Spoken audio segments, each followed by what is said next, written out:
ನಮಸ್ಕಾರ. ನನ್ನ ಎಲ್ಲ ಧ್ಯಾನ ಬಂಧುಗಳಿಗೆ, ಆತ್ಮೀಯ ಬಂಧುಗಳಿಗೆ ಅಂತ ತಿಳಿಸುತ್ತಾ ಹೊಸ ವರ್ಷದ ಶುಭಾಶಯಗಳನ್ನು ತಿಳಿಸ್ತೀನಿ. ಹೊಸ ವರ್ಷ ಅಂದರೆ ನಮ್ಮ ಯುಗಾದಿ ಹಬ್ಬದ ಎಲ್ಲ ಹಾರ್ದಿಕ ಶುಭಾಶಯಗಳು ನನ್ನ ಆತ್ಮ ಬಂಧುಗಳಿಗೆ ಅಂತ ತಿಳಿಸುತ್ತಾ, ಯುಗಾದಿ ಅಂದರೆ ಏನು, ಯುಗಾದಿ ಹಬ್ಬಕ್ಕೆ ನಾನು ಮನೇಲಿ ಹೇಗೆ ನನ್ನ ಆಚರಣೆ ಹೇಗಿರುತ್ತೆ ಅಂತ ಸ್ವಲ್ಪ ಶಾರ್ಟಾಗಿ ಹೇಳೋಣ ಅಂತ ಇದ್ದೀನಿ. ನಮ್ಮ ಮನೆಯಲ್ಲಿ ನಾನು ಆಚರಣೆ ಹೇಗೆ ಮಾಡ್ತೀನಿ ಅಂತ. ಯುಗಾದಿ ಅಂದರೆ ಹೊಸ ವರ್ಷದ ಆರಂಭ ಅಂತ. ಮತ್ತು ಇದು ಹಿಂದೂಗಳ ಹಬ್ಬ ಕೂಡ ಆಗೈತೆಲ್ಲ. ಮತ್ತು ಜೀವನದಲ್ಲಿ ಕೈ ಸಿಹಿ ಎರಡೂ ಬರ್ತಾವೆ. ಈ ಕಷ್ಟನೂ ಬರ್ತಾವೆ, ಸುಖನೂ ಬರ್ತಾವಲ್ಲ. ಇದನ್ನು ಸಮಪಾಲಾಗಿ ತಗೊಂಡು ಸಮ ಪ್ರಮಾಣದಲ್ಲಿ ಜೀವನ ಅನುಭವಿಸಿ ಜೀವನ ನಡೆಸುವುದೇ ಈ ಕೈ ಸಿಹಿಯ ಸಂಕೇತ ಆಗೈತಿ ಅಲ್ಲ. ಬೇವು ಬೆಲ್ಲದ ಜೊತೆ ಎರಡೂ ಕಷ್ಟನೂ ಬರ್ತಾವೆ, ಸುಖನೂ ಬರ್ತಾವೆ. ಎರಡು ಜೊತೆಯಾಗಿ ತಗೋಬೇಕು, ಸಮನಾಗಿ ತಗೋಬೇಕು. ಆವಾಗ ಆನಂದವಾಗಿರ್ತೀವಿ. ಕಷ್ಟ ಬಂದಾಗ ದುಃಖ ಪಡೋದು, ಸುಖ ಬಂದಾಗ ಖುಷಿ ಪಡೋದು ಅಂದ್ರೆ ಅವೆರಡೂ ಬಂದಾಗ ಸಮ ಪ್ರಮಾಣದಲ್ಲಿ ಇರಬೇಕು. ನಮ್ಗೆ ಗೊತ್ತೇ ಇರಲಿಲ್ಲ ಇಲ್ಲಿವರೆಗೂ. ಈ ಆನಪಾನಸತಿ ಧ್ಯಾನಕ್ಕೆ ಬಂದ ಮೇಲೆ ಗುರುಗಳು ಪತ್ರಿಜಿ ಗುರುಗಳ ಆಶ್ರಯದಲ್ಲಿ ಇದ್ದ ಮೇಲೆ ನಮ್ಮ ಗುರುಗಳ ಕ್ಲಾಸ್ ಹರಿಶಂಕರ್ ಸರ್ ಪಾಠ ಹೇಳ್ತಾರಲ್ಲ, ಆವಾಗ ಅದನ್ನೆಲ್ಲ ಕೇಳ್ತಾ ಈ ದುಃಖ ಬಂದಾಗ ಹೇಗಿರಬೇಕು, ಆನಂದವಾದಾಗ ಹೇಗಿರ್ಬೇಕು, ಎಷ್ಟರ ಮಟ್ಟಿಗೆ ತೊಗೋಬೇಕು ಅಂದ್ರೆ ಅವೆರಡು ಕತ್ತಲು ಬೆಳಕು ಇದ್ದಂಗೆ ಒಂದು ಕ್ಷಣಕ್ಕೂ ಬದಲಾಗ್ತಾರೆ. ಈಗ ಸಂತೋಷವಾಗಿರ್ತೀವಿ, ಈಗ ಇನ್ನೊಂದು ಗಳಿಗೆಗೆ ಇನ್ನೊಂದು ನಾಳೆಗೋ ಏನೋ ದುಃಖ ಬಂದೇ ಬರ್ತಾವೆ. ಕತ್ಲಾದ್ಮೇಲೆ ಬೆಳಕಾದ್ಮೇಲೆ ಕತ್ಲು ಹೆಂಗೆ ಆಗ್ತದಲ್ಲ ಹಾಗೇ ಎರಡು ಕೂಡ ಕಹಿ ಸಿಹಿಯ ಥರ, ಈಗ ಬೇವು ಬೆಲ್ಲದ ಥರ ಸಮ ಪ್ರಮಾಣದಾಗಿ ಸ್ವೀಕರಿಸಿ ಆನಂದವಾಗಿರಬೇಕು ಅಂತ ಈ ಹೊಸ ವರ್ಷ ಇವಾಗ ಆರಂಭ ಆಗ್ತದೆ. ಹೊಸ ವರ್ಷ ಹೆಂಗೆ ಆರಂಭ ಅಂದ್ರೆ ಬ್ರಹ್ಮದೇವ ಸೃಷ್ಟಿ ಮಾಡಿರುವ ದಿನ ಅಂತ. ನಾಳೆಗೆ ಹೊಸ ವರ್ಷ ಯುಗಾದಿ ಅದಲ್ಲ, ಯುಗಾದಿ ಹಬ್ಬ ದಿನಾನೇ ಬ್ರಹ್ಮದೇವ ಬ್ರಹ್ಮಾಂಡನ ಸೃಷ್ಟಿ ಮಾಡಿದ ದಿವಸ ಅಂತ ಇದರ ಲೇಖನ ಮಾಡ್ಯಾರ. ಮತ್ತು ಹಾಗೆ ಸ್ವಲ್ಪ ತಿದ್ದುಪಡಿ ಕೂಡ ಮಾಡ್ಯಾರ. ಹಂಗನೇ ಈ ದೀಪಾವಳಿ ಆಚರಣೆ ಮಾಡ್ತೀವಲ್ಲ ನಾವು, ದೀಪಾವಳಿ ಮಾಡಿದಾಗ ಎಣ್ಣೆ ಸ್ನಾನ ಅದು ಮಾಡ್ತೀವಲ್ಲ, ಹಾಗೇ ಇವತ್ತು ಕೂಡ ನಾವು ಏನು ಮಾಡ್ತೀನಿ ಅಂದ್ರೆ, ನಾನು ಬೆಳಗ್ಗೆ ಎದ್ದ ತಕ್ಷಣ ಮನೆಯೆಲ್ಲ ಕ್ಲೀನಾಗಿ, ಮನೆ ಅಂತೂ ಶುಚಿಗೊಳಿಸಿರ್ತೀವಿ ಯುಗಾದಿ ಹಬ್ಬಕ್ಕೆಲ್ಲ. ಆದರೂ ಕೂಡ ಮನೆ ಒರೆಸೋ ನೀರಿಗೆ ನಾನು ಸ್ವಲ್ಪ ಅರಿಶಿಣ ಪುಡಿ, ಉಪ್ಪು, ಕರ್ಪೂರ ಹಾಕಿ ನೆಲನ ಒರೆಸ್ತೀನಿ.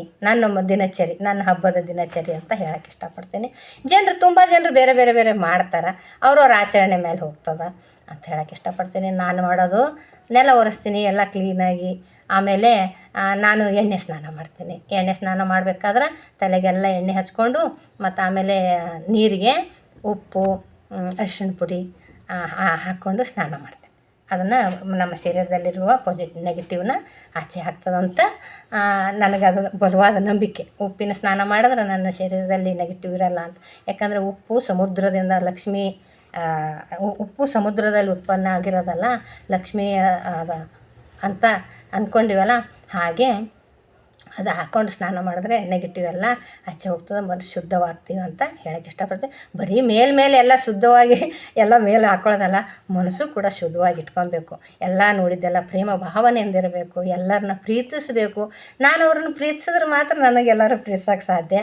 ನಾನೇ ಅವ್ರನ್ನ ದ್ವೇಷ ಮಾಡ್ತೀನಿ, ಆಗ ನಾನು ಮಾತ್ರ ಪ್ರೀತಿ ಬಯಸ್ತೀನಿ ಅಂದ್ರೆ ಹೆಂಗೆ? ಅದಕ್ಕೆ ನಾನು ಪ್ರೀತಿಸ್ಬೇಕು. ಮೊದಲು ಒಂದು ನಾಯಿ ಬೆಕ್ಕು ನೋಡ್ರಿ, ಮನೆಯಲ್ಲಿ ಸಾಕಿದ್ದೀವಿ ಅಂದ್ರೆ ಯಾರು ಪ್ರೀತಿ ಮಾಡ್ತಾರಲ್ಲ ಅವ್ರ ಹತ್ರನೇ ಬರ್ತಾವೆ ಹೆಚ್ಚಾಗಿ. ಯಾರೋ ಹಸೆ ಮಾಡೋರ ಹತ್ರ ಹೋಗೋದಿಲ್ಲ. ಹಾಗೇ ನಾವು ಎಲ್ಲರನ್ನ ಪ್ರೀತಿಸ್ಬೇಕು. ಅವ್ರು ದ್ವೇಷಿಸಲಿ, ಅವ್ರ ಮನಸ್ಸಿನಲ್ಲಿ ಏನು ಹಾಕಿರ್ಲಕ್ಕ, ನಮ್ಮ ಮನಸ್ಸಲ್ಲಿ ಮಾತ್ರ ಒಳ್ಳೆಯದನ್ನು ಬಯಸೋಣ ಅಂತ. ಒಳ್ಳೇದು ಇಟ್ಕೊಂಡು ಒಳ್ಳೆಯದನ್ನೇ. ಯಾಕಂದ್ರೆ ಇವಾಗ ಏನು ಪರಿಸ್ಥಿತಿಗೆ ನನಗೆ ಈ ಧ್ಯಾನಕ್ಕೆ ಬಂದಮೇಲೆ ಗೊತ್ತಾಗಿರೋದು, ನಾನು ಒಳ್ಳೆಯ ರೀತಿಯಿಂದ ಎಲ್ಲರನ್ನ ಟ್ರೀಟ್ ಮಾಡಿದ್ರೆ ಮಾತ್ರ ನನಗೆ ಒಳ್ಳೇದಾಗ್ತದೆ ಅನ್ನೋದು ಪಕ್ಕ ಗೊತ್ತಾಗ್ಯದ ನನಗೆ. ಯಾಕಂದ್ರೆ ನಾನು ಅವ್ರಿಗೆ ದ್ವೇಷ ಮಾಡೋದಂತ, ಆದರೆ ನನಗೆ ಮಾತ್ರ ಒಳ್ಳೇದಾಗಬೇಕಂತ. ಇದು ಪ್ರಕೃತಿಯ ನಿಯಮ ಐತಿದು. ಈ ಪ್ರಪಂಚದಲ್ಲಿ ಜನರು ಹಂಗೆ ಒಳಗೊಂದು ಹೊರಗೊಂದು ಮಾಡ್ತಾರೆ.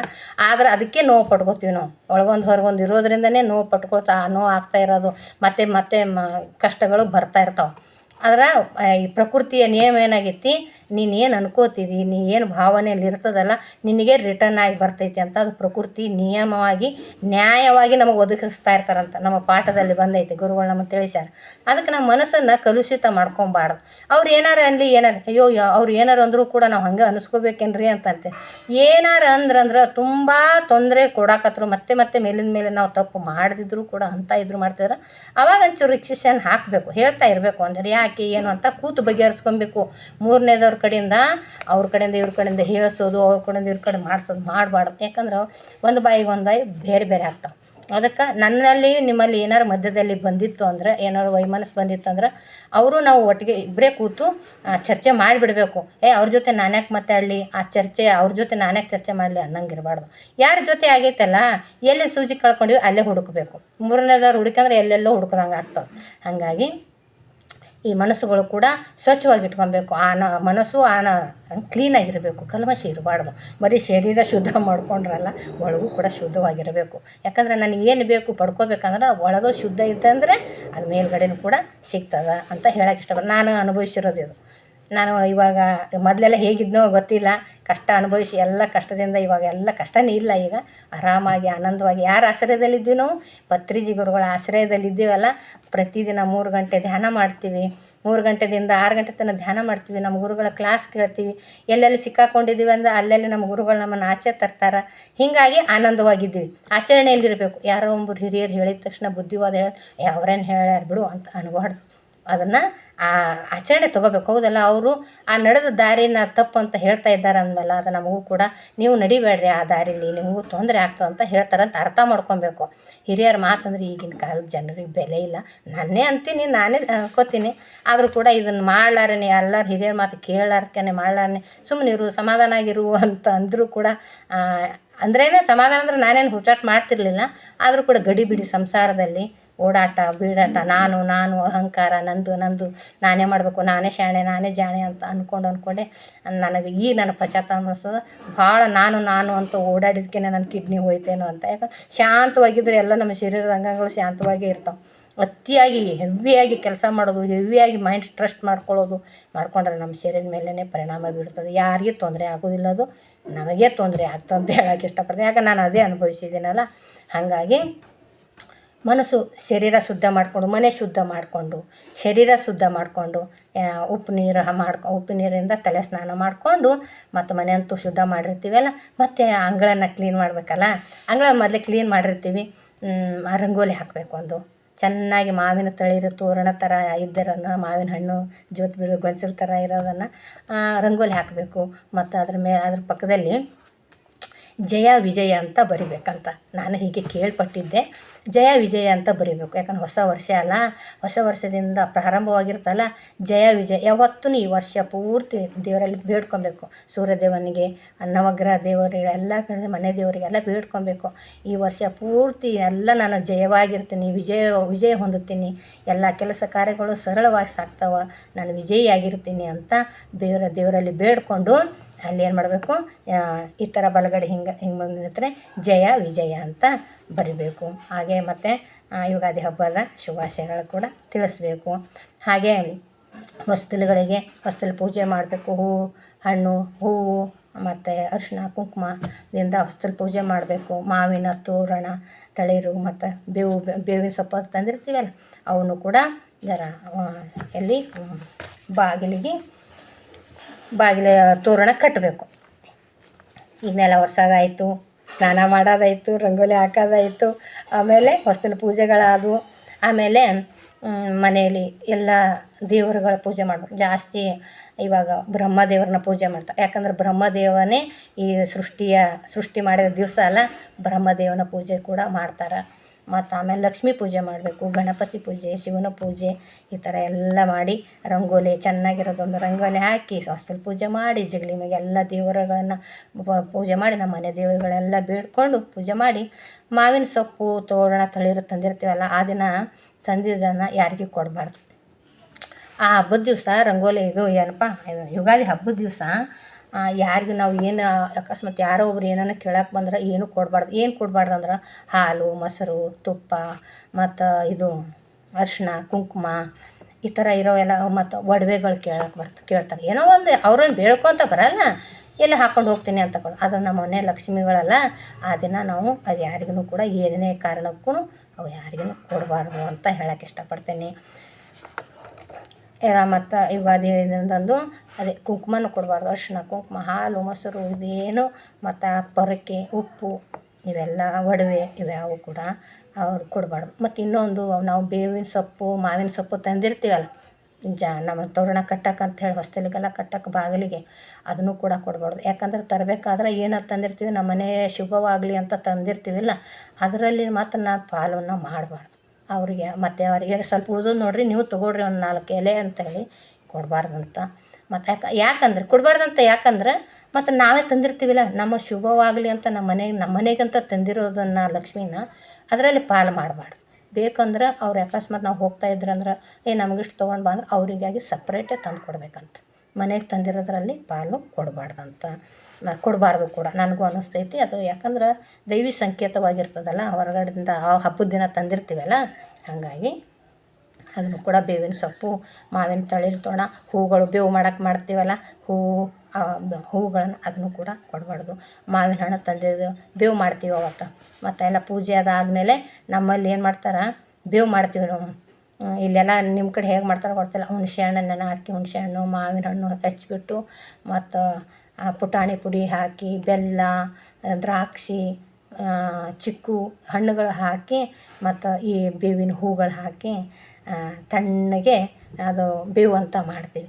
ಅದನ್ನು ಮಾಡಿ ದೇವ್ರ ಪೂಜೆ ಮಾಡಿ ಹೂವಿನಿಂದ ಅಲಂಕಾರ ಮಾಡಿ ಮತ್ತು ಈ ಬೇವನ್ನು ನೈವೇದ್ಯ ಹಿಡಿತೀವಿ ಅವರಿಗೆ ದೇವ್ರಿಗೆ ಹಿಡಿದು ಮತ್ತು ಆಮೇಲೆ ಅಡುಗೆ ಮಾಡ್ತೀವಿ. ಸಿಹಿ ಭೋಜನ ಇರ್ತದೆ, ಹೋಳಿಗೆ ಮಾಡ್ತೀವಿ, ಒಬ್ಬಟ್ಟು ಮಾಡ್ತೀವಿ. ನಮ್ಮಲ್ಲಿ ಬೇಳೆ ಹೋಳಿಗೆ ಮಾಡ್ತಾರೆ. ಬೇಳೆ ಹೋಳಿಗೆ ಮಾಡಿ ಎಲ್ಲ ಇವತ್ತು ಅಮಾವಾಸ್ಯೆ ಅಲ್ಲ, ಇವತ್ತೆಲ್ಲ ಬೇಳೆ ಹೋಳಿಗೆ ಮಾಡ್ತಾರೆ. ನಾಳೆಗೆ ಶಾವಿಗೆ ಹಾಕ್ತಾರೆ, ಬೇವು ಮಾಡ್ತಾರೆ, ಎಲ್ಲ ನೈವೇದ್ಯ ಹಿಡಿತಾರೆ. ಹಿಡಿದ್ಬಿಟ್ಟು ಎಲ್ಲರ ಜೊತೆ ಆಗಿ ಆನಂದವಾಗಿ ಅವತ್ತು ಮಧ್ಯಾಹ್ನ ಹೊತ್ತು ಒಳ್ಳೆಯ ಸಿಹಿ ಭೋಜನನ ಎಲ್ಲರೂ ಒಂದೇ ಮನಸ್ಸಿನಿಂದ ಪರಿಶುದ್ಧವಾದ ಮನಸ್ಸಿನಿಂದ ಅಡುಗೆ ಎಲ್ಲ ಮಾಡಿದ್ವಿ, ಹಬ್ಬ ಪೂಜೆ ಮಾಡಿದ್ವಿ, ಜಗಳ ಆಡಿಕೊಂಡು ಅವ್ರು ಒಂದಂದರು ಇವ್ರು ಒಂದಂದರು ಅಂತ ಅಲ್ಲ. ಅವರು ಯಾರು ಏನೇ ಅಲ್ಲಿ ಮನಸ್ಸುಗಳನ್ನು ಶುದ್ಧವಾಗಿಟ್ಕೊಬೇಕು, ಮನಸ್ಸುಗಳು ಒಂದಾಗಿರಬೇಕು. ಮನೇಲಿರೋ 4 ಜನನೇ ಭಾಳ ಬೇಡ, ಆದ್ರೆ ಊರು ಮಂದಿ ಜನ ಹೊಂದ್ಸೋಕ್ಕಾಗಲ್ಲ ರೀ. ಯಾಕಂದ್ರೆ ಎಲ್ಲರೂ ಒಂದು ಇರೋಕ್ಕಾಗಲ್ಲ. ಇರೋ 4 ಜನನೇ ಗಂಡ ಮನೆ ಮಕ್ಕಳು ನಾವು ಈ ಸಂಬಂಧಿಕರು ಯಾರು ಬಂದಿರ್ತೀವಿ ಹೋದವರೆಲ್ಲ ಒಂದೇ ಮನಸ್ಸಿಂದ ಪ್ರೇಮ ಭಾವನೆಯಿಂದ ಪ್ರೀತಿಯಿಂದ ಅವ್ರ ಜೊತೆ ನಗ್ತಾ ಮಧ್ಯಾಹ್ನದ ಹೊತ್ತು ಸಿಹಿ ಭೋಜನ ಮಾಡಬೇಕು ಅಂತ ಹೇಳೋಕ್ಕೆ ಇಷ್ಟಪಡ್ತೀನಿ. ಬ್ರಹ್ಮದೇವನಿಗೆ ಅವತ್ತು ನೆನೆಸ್ತಾ ಇರಬೇಕು. ಅಂದ್ರೆ ಬ್ರಹ್ಮಾಂಡನ ಸೃಷ್ಟಿ ಮಾಡಿಸಿದ ದಿವಸ ಆಗಿರ್ತೈತಲ್ಲ ಅದಕ್ಕೆ ಅದು. ಮತ್ತು ಮನೆಯಲ್ಲಿ ಎಲ್ಲ ಈ ಥರ ಮಾಡ್ಬೇಕಲ್ಲ, ಪಾಯಸ ಮಾಡ್ತಾರೆ, ಹೋಳಿಗೆ ಸಂಡಿಗೆ ಎಲ್ಲ ವಿಧವಾದ ಅಡುಗೆ ಮಾಡ್ತೀವಿ. ಮಾಡಿ ಆನಂದವಾಗಿ ಊಟ ಮಾಡೋದು. ಮತ್ತು ಎಲ್ಲರೂ ಮನೆಯಲ್ಲಿರುವುದು ಆನಂದದಿಂದ ಇರಬೇಕಂತ ಹೇಳೋಕ್ಕೆ ಇಷ್ಟಪಡ್ತೀನಿ. ಮತ್ತು ಇನ್ನು ಯುಗಾದಿ ಹಬ್ಬದ ದಿವಸ ದಾನ ಧರ್ಮಗಳು ಮಾಡಬೇಕು. ಹೆಚ್ಚಾಗಿ ದಾನ ಧರ್ಮಗಳು ಮಾಡಬೇಕು, ಮನಃಶುದ್ಧಿ ಇಟ್ಕೊಂಡು. ಮತ್ತು ಆಕಳು ಬರ್ತಾವಲ್ಲ, ಆಕಳು ಪೂಜೆ ಮಾಡಬೇಕು. ಮನೆ ಮುಂದೆ ಆಕಳು ಬರ್ತಾವ್ರಿ, ನಮ್ಮ ಮನೆಯಲ್ಲೆಲ್ಲ ನಮ್ಮ ಮನೆ ಮುಂದೆನೇ ಆಕಳು ಬರ್ತದೆ, ಆಕಳು ಪೂಜೆ ಮಾಡ್ತೀವಿ. ಆಕಳಿಗೆ ಬಾಳೆಹಣ್ಣು ಬೆಲ್ಲ ಕಡಲೆಬೇಳೆ ಅಕ್ಕಿ ಈ ಥರ ಎಲ್ಲ ಅವಕ್ಕೆ ಕೊಡ್ತೀವಿ.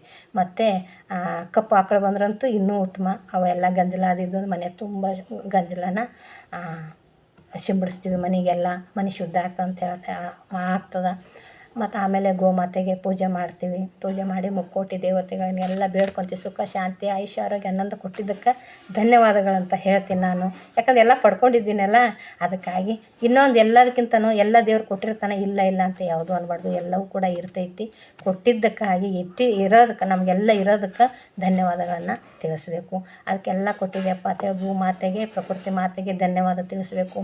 ಹಾಗೆ ಹಸು ಬಂದಿರ್ತೈತಲ್ಲ, ಹಸುಗೂ ಕೂಡ ಹಸುವಿನ ಕಿವಿಯಲ್ಲಿ ಹೇಳಬೇಕಂತ. ಅದು ನಾನು ಭಾಳ ಆರೋಗ್ಯವಾಗಿದ್ದೀನಿ, ಆನಂದವಾಗಿದ್ದೀನಿ, ಸುಖ ಶಾಂತಿ ಐಶ್ವರ್ಯದಿಂದ ಇದ್ದೀನಿ ಅಂತ ಹೇಳಬೇಕು. ನಮ್ಮ ಕೇಳುವ ಪ್ರಾರ್ಥನೆಗಳು ಇಲ್ಲಿವರೆಗೂ ನಮಗೂ ಗೊತ್ತಿರಲಿಲ್ಲ, ತಪ್ಪಾಗಿ ಕೇಳ್ತೀವಿ. ಎಲ್ಲ ದೇವಸ್ಥಾನಕ್ಕೆ ಹೋಗ್ತೀವಿ, ನನಗೆ ಆರಾಮ ಮಾಡೋದು. ನಾನು ಆರಾಮಿರ್ಲಾರೇನೆ, ನನ್ನ ಕಾಲು ಚೆನ್ನಾಗಿರ್ಲಾರ್ದೇ ಅಲ್ಲ ದೇವಸ್ಥಾನಕ್ಕೆ ಹೋಗಿರ್ತೀನಿ ನಾನು.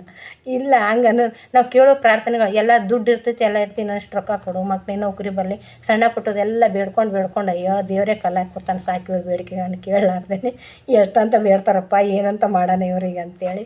ಅವ್ರು ನಾನೆಲ್ಲ ಕೊಟ್ಟಿದ್ದನ್ನು ವೇಸ್ಟ್ ಮಾಡ್ತಾ ಇದ್ದಾರೆ, ಇರಲಾರ್ದ ಅನವಶ್ಯವಾಗಿರೋದನ್ನು ಕೇಳ್ತಾರಂತ ದೇವರಿಗೂ ಕೂಡ ಗೊತ್ತಾಗಿ ಕಲ್ಲಾಕಿ ಕೂತಾನೇನೋ ಅನಿಸ್ತು ನನಗೀಗ. ಎಲ್ಲ ಕೊಟ್ಟಿದ್ದಕ್ಕಪ್ಪ ಎಷ್ಟು ಚಂದ ಕೊಟ್ಟಿದ್ದಿ, ಇರೋಕ್ಕೊಂದು ಮನೆ ಕೊಟ್ಟು ಸಾಕಷ್ಟು ದುಡ್ಡು ಕೊಟ್ಟಿದ್ದಿ, ಈಗ ಎಷ್ಟು ಖರ್ಚಿಗೆ ಬೇಕು ಅಷ್ಟದಕ್ಕೆ ಖರ್ಚಿಗೆ ದುಡ್ಡು ಕೊಟ್ಟಿದ್ದಿ, ಈಗ ಎಷ್ಟು ಉಣ್ಣಾಕ ಬೇಕು ಎಲ್ಲ ಆಹಾರ ಪದಾರ್ಥಗಳು ಕೊಟ್ಟಿದ್ದಿ. ಮತ್ತು ನಮ್ಮ ಕೈ ಕಾಲುಗಳೆಲ್ಲ ನೆಟ್ಟಗದಾವೆ, ನಿನ್ನ ತನಕ ಬರೋ ತನಕನಾದ್ರೂ ಕೈ ಕಾಲು ಎಲ್ಲ ಚೆನ್ನಾಗದಾವಲ್ಲ. ಮತ್ತು ಇದಕ್ಕಾದ್ರೂ ಧನ್ಯವಾದ ಹೇಳೋದು ಬೇಡ ನಾವು.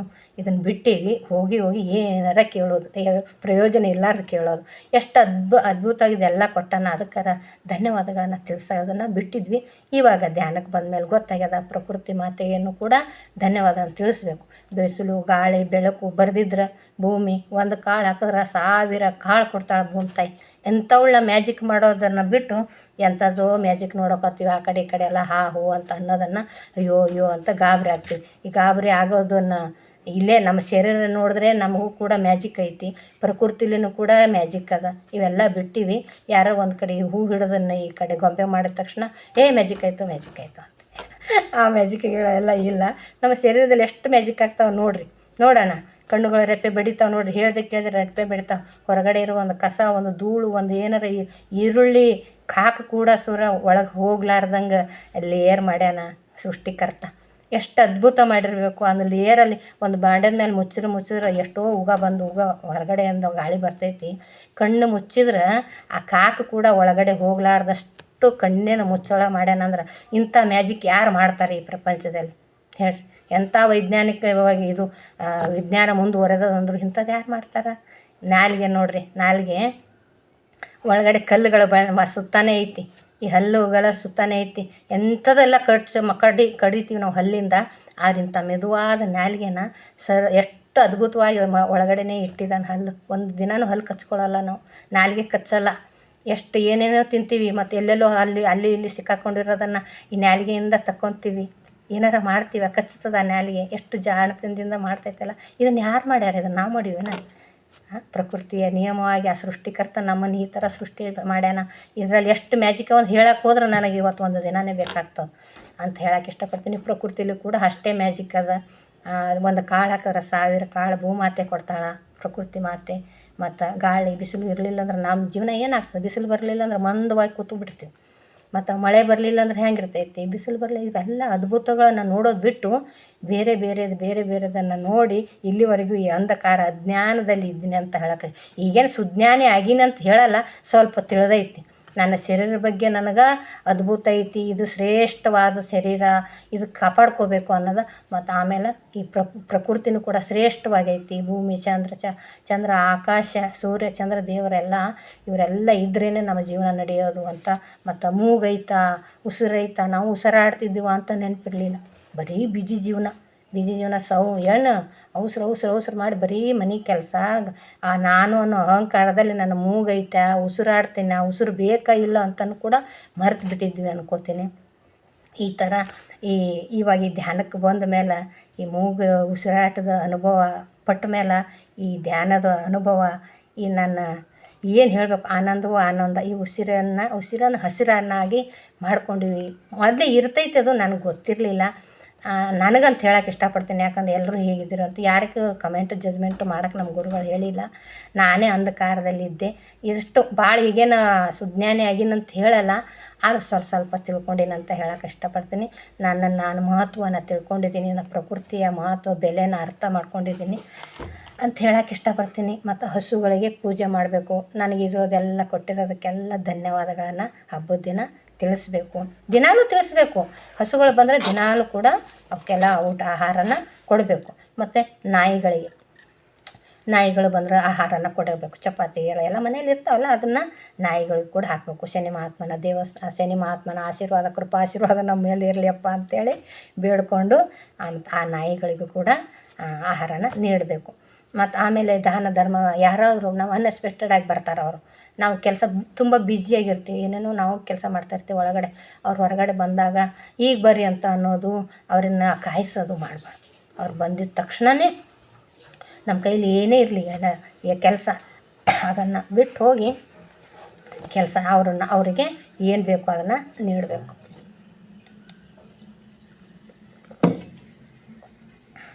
ಅಂತ ಹೇಳಕ್ಕೆ ನಾನು ಅಷ್ಟು ಮಾಡ್ತೀನಿ. ದಿನ ಆಕಳು ಬರ್ತಾವೆ ನಮ್ಮ ಮನೆ ಮುಂದೆ, ಆಕಳು ಪೂಜೆ ಮಾಡ್ತೀವಿ. ಮತ್ತು ಆಮೇಲೆ ನಾಯಿಗಳು ಬರ್ತಾವೆ, ನಾಯಿಗಳಿಗೆ ಚಪಾತಿಗಳು ಹಾಕ್ತೀನಿ. ಮತ್ತು ಏನು ಮಾಡೋದು, ಈ ದಾನ ಧರ್ಮಗಳು ಮಾಡಬೇಕು. ಏನು ಭಾಳ ಅಲ್ಲಲ್ಲ ಅಂದ್ರೆ ಸ್ವಲ್ಪ ಸ್ವಲ್ಪ, ಏನು ಅಂಥದ್ದೇನು ಕೋಟಿ ಕೋಟಿ ಕೇಳ್ತಾರೆ ಬಂದವರು. 5 ರೂಪಾಯಿ ಕೊಡೋದು, 10 ರೂಪಾಯಿ ಕೊಡ್ತಾರೆ. ಒಂದು ಏನಿದ್ರು ಅನ್ನ ಗಿನ್ನ ಚಪಾತಿ ಗಿಪಾತಿ ನೀಡೋದು, ಇಷ್ಟೇ.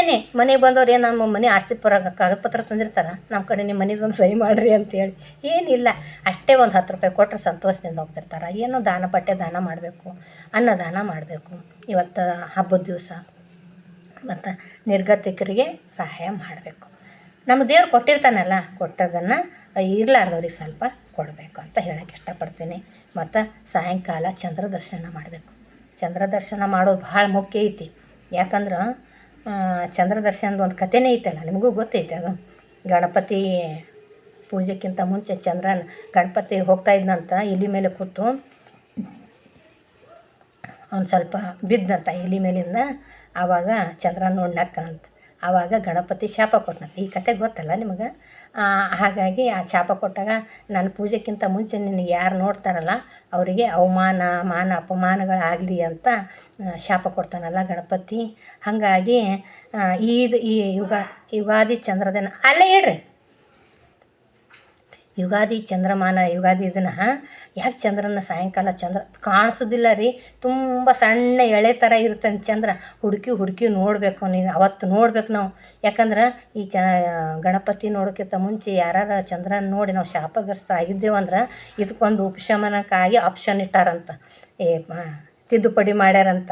ಈ ಚಂದ್ರಮಾನ ಯುಗಾದಿ ದಿವಸ ಚಂದ್ರನ್ನ ನೋಡಿ ದರ್ಶನ ಮಾಡಿ ಕ್ಷಮಾಪಣೆ ಮಾಡೋದು. ಅಲ್ಲೇ ಇಡ್ರಿ ಅಕ್ಕೋ ರೊಕ್ಕ. ಆ ಥರ ಅವರು ಈ ಥರ ಇದೊಂದು ಆಪ್ಷನ್ ನಮಗೆ. ಅವತ್ತು ಅಲ್ಲಿ ಮಾನ ಅಪಮಾನ ಮಾಡಿ ಶಾಪಗ್ರಸ್ತರಾಗಿರ್ತೀವಲ್ಲ, ಇಲ್ಲಿ ಶಾಪ ವಿಮೋಚನೆ ಮಾಡೋಕ್ಕೋಸ್ಕರ ಆ ಥರ ನೋಡಿದವರು ಇವತ್ತು ನಾಳೆ ಯುಗಾದಿ ದಿವಸ ಸಾಯಂಕಾಲಕ್ಕೆ ಚಂದ್ರನ ನೋಡಿ ಪೂಜೆ ಮಾಡಿ, ಅಕ್ಷತೆ ಹಾಕಿ ಹೂ ಕುಂಕುಮಗಳಿಂದ ಪೂಜೆ ಮಾಡಿ ತಪ್ಪನ್ನು ಕ್ಷಮಾಪಣೆ ಕೇಳ್ಕೊಬೇಕಂತ ಇದೊಂದು ಆಪ್ಷನ್. ಕತೆ ಐತಲ್ಲ, ಈ ಕತೆಗೆ ನಾಳೆ ಯುಗಾದಿ ಶುರು ಆಗ್ತದಲ್ಲ, ಹೊಸ ವರ್ಷ ಪ್ರಾರಂಭ, ಆವತ್ತು ಈ ಥರ ಮಾಡಬೇಕು. ಈ ಥರ ದಿನಚರಿ ನಾನು ಮಾಡ್ತೀನಿ. ಇಷ್ಟೇ ಮಾಡೋದು ನಾನು. ತುಂಬ ಜನ ತುಂಬ ಬೇರೆ ಮಾಡ್ತಾರೆ. ಅವ್ರು ಹೇಗೆ ಮಾಡ್ತಾರೆ ಅಂತ ಗೊತ್ತಿಲ್ಲ. ಏನಾರ ಇರಲಿ, ನಮ್ಮ ಆಚರಣೆ ನನಗೆ ಎಷ್ಟು ತಿಳಿದದ ನಾನು ಅಷ್ಟು ಮಾಡ್ತೇನೆ ಅಂತ ತಾಯಿ ತಂದೆ ಮಾಡ್ಕೊಂಡು ಬಂದಿರೋದು. ಆದರೆ ಮನಸ್ಸು ಶುದ್ಧವಾಗಿ ಮಾಡ್ಕೊಳ್ಬೇಕಂತ ಈಗ ಗೊತ್ತಾಗಿರೋದು.